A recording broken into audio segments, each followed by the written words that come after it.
नमस्कार, मैं भूपेंद्र स्वागत करता हूं अपने YouTube चैनल माइंड स्पीकिंग पर। हम आज आपके समक्ष एक नया वीडियो लेकर आए हैं जिसका शीर्षक है जाति और धर्म। आज इसके बारे में हम डिटेल में बात करेंगे। उसके पहले अगर आप हमारे चैनल पर नए हैं तो चैनल को सब्सक्राइब करें और ऐसी ही नई वीडियो पाने के लिए बेल आइकन को दबाना ना भूलें। अगर आपको मेरी वीडियो अच्छी लगती है तो लाइक करें और जरूरी शिक्षा ज्ञान ध्यान से कर पढ़ाई माना मोर कहाना माना ध्यान से कर पढ़ाई माना मोर कहाना माना। जाति और धर्म की बात करें तो ये एक दूसरे के पर्यायवाची हैं। जाति और धर्म व्यवस्था हजारों वर्षों पुरानी है, इसीलिए लोग जाति से धर्म को और धर्म से जाति को पहचानते हैं। जाति व्यवस्था प्रजातांत्रिक है। यह व्यवस्था समानता की भावनाओं पर प्रहार करती है एवं समाज में ऊंच नीच की भावनाओं को जन्म देती है। जाति प्रथा सामाजिक प्रगति में सदैव बाधक रही है। जो भी व्यक्ति जिस जाति का हो, जिस जाति का भी सदस्य हो, उसे हमेशा जाति बहिष्कार का भय बना रहता है। जाति के विभाजन के कारण हमेशा लोगों को आपस में ऊंच नीच की भावना बनी रहती है, जिससे संस्कृति का विकास नहीं हो पाता है, जिससे अपने समाज का विकास भी बाधित होता है। रूढ़वादी समाजवाद और अंधविश्वास की बात करें तो हमें बचपन से ही बताया जाता है कि आपका भाग्य अच्छा नहीं है, इसीलिए आपका कोई कार्य नहीं हो पा रहा है।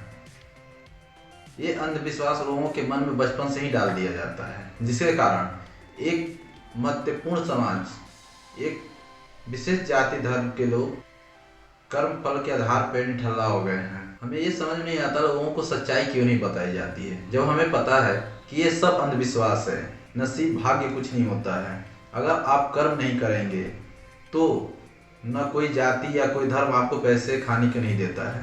उसके लिए आपको कर्म करना जरूरी है, आपको मेहनत करना जरूरी है, आपको परिश्रम करना जरूरी है। तभी आपके परिवार का पालन पोषण हो पाएगा, आप विकास कर पाएंगे। हमें जरूरी है कि समाज में जो भी अपनी अगली पीढ़ी है उसको अच्छी शिक्षा दें और उसे अच्छे संस्कार दें, जिससे रूढ़िवादी समाजवाद और अंधविश्वास का अंत हो सके और हम एक नया समाज बना सकें। अगर धर्म की बात की जाए तो भारत एक ऐसा देश है जिसमें धार्मिक विविधता को कानून और समाज की मान्यता प्रदान की गई है। भारत के पूर्ण इतिहास के दौरान धर्म का यहाँ की संस्कृति में एक महत्वपूर्ण स्थान रहा है। भारत विश्व की 4 प्रमुख धार्मिक परंपराओं का जन्म स्थान है: हिंदू धर्म, बौद्ध धर्म, सिख धर्म, जैन धर्म। अपने भारत देशवासियों का एक विशाल बहुमत अपने आप को किसी न किसी धर्म का सदस्य जरूर बताता है। अपने देश भारत की जनसंख्या के 80% लोग हिंदू धर्म को मानते हैं, 15% लोग मुस्लिम धर्म को मानते हैं, 0.7% लोग बौद्ध धर्म को मानते हैं, 1% लोग या 1.5% लोग कह लें सिख धर्म को मानते हैं। इतने लोग अपने देश में धर्म का अनुसरण करते हैं, अलग अलग धर्मों का अनुसरण करते हैं। इनके अलावा भी 0.2% लोग बहाई धर्म को मानते हैं, जिसके अंतर्गत पारसी और यहूदी आते हैं। ये अपने देश में 0.2% हैं जो बहाई धर्म को मानते हैं। अपने देश को संविधान में धर्मनिरपेक्ष गणतंत्र घोषित किया गया है, जिसके अंतर्गत प्रत्येक नागरिक को अपने धर्म का पालन और प्रचार करने का पूर्ण स्वतंत्रता है। अपने देश के संविधान में धार्मिक स्वतंत्रता को मौलिक अधिकार में एक विशेष स्थान दिया गया है, जिसके तहत कोई भी व्यक्ति अपनी धर्म और आस्था के लिए उसका पालन और प्रचार करने के लिए पूर्ण रूप से स्वतंत्र है। जाति और धर्म में राजनीति, इसके बारे में अगर बात करें तो जब अपना देश गुलाम था, तो जब अपने देश पे ब्रिटिश राज का शासन था, तब उस समय ब्रिटिश राज ने एक रणनीति अपनाई थी, फूट डालो और शासन करो। वही रणनीति आज देश के राजनीतिक पार्टियां करती हैं, या कहें विशेष राजनेता जो हैं, विशेष राजनीतिक पार्टियां जो हैं, वही रणनीति आज अपनाती हैं। कई विशेष राजनीतिक पार्टियां सिर्फ जातिवाद और धर्मवाद, समाजवाद पे ही राजनीति करती हैं। उन्हें अपने राष्ट्र के विकास से कोई संबंध नहीं है। सिर्फ उन्हें अपनी पार्टी को सत्ता में लाना ही महत्वपूर्ण लगता है। अपने राष्ट्र का विकास हो या न हो, इससे उन्हें कोई लेना देना नहीं है। इसीलिए वो लोग इतनी गंदी राजनीति करते हैं, कभी कभी इतनी गंदी राजनीति करते हैं कि उसको हम लोग बयान भी नहीं कर सकते हैं। कई बार कुछ विशेष राजनीतिक पार्टियों ने इतनी गंदी राजनीति की हुई है कि सिर्फ उसको याद मात्र से ही अपना शरीर कांप उठता है। अपने देश में कई विशेष राजनीतिक पार्टियां सिर्फ अपनी पार्टी को सत्ता में लाने के लिए उन्होंने कई दंगे करवाए, कई अराजकता फैलाए, कहीं बम विस्फोट, मतलब इतनी गंदी राजनीति कि बता नहीं सकते हैं। वर्ष 1984 में सिख राइट, जिसमें 2700 सिख मारे गए और दिल्ली में इंदिरा गांधी जी की हत्या हुई। 1992-93 में बाबरी मस्जिद पे बम विस्फोट, जिसमें 900 लोग मारे गए।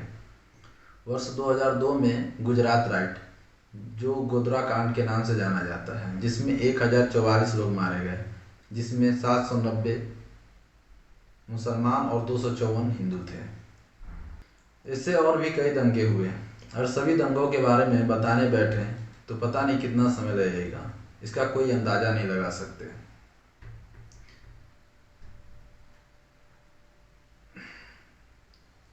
चौदह फरवरी 2019 आपको तो याद ही होगा, पुलवामा हमला। जब अपने देश के सभी लोग चौकीदार ही बन गए थे तो पुलवामा हमला किस चौकीदार ने कराया, आज तक ये समझ में नहीं आया, जिसमें 40 जवान शहीद हो गए। अब इससे गंदी राजनीति और क्या हो सकती है। इतनी गंदी राजनीति तो आज तक किसी ने नहीं की होगी जो अपने जवानों को मार कर सत्ता भोग रहे हैं। अगर ये अराजकता, समाजवाद, रूढ़िवाद और ऐसी परंपरा, ऐसे अंधविश्वास को खत्म करना है तो हमें शिक्षा को बढ़ावा देना पड़ेगा। और हमारा मानना है कि मानवता धर्म से बड़ा कोई धर्म नहीं होता है। अगर आपको कोई बेसहारा दिख जाए तो आप उसकी मदद करें। कोई बेसहाय है, जिसका कोई सहारा नहीं है, उसके लिए आप आगे हैं, ये असली धर्म है। अगर इस सब को जड़ से खत्म करना है तो हमें अपनी अगली पीढ़ी को एक अच्छा संस्कार, एक अच्छा एजुकेशन, उन्हें मतलब अच्छे जो भी है उनको अच्छे संस्कार देने पड़ेंगे। तब जाके कहीं अंधविश्वास, रूढ़िवाद, समाजवाद, ऐसी परंपराएं जो है, ऐसे अंधविश्वास सब खत्म होंगे।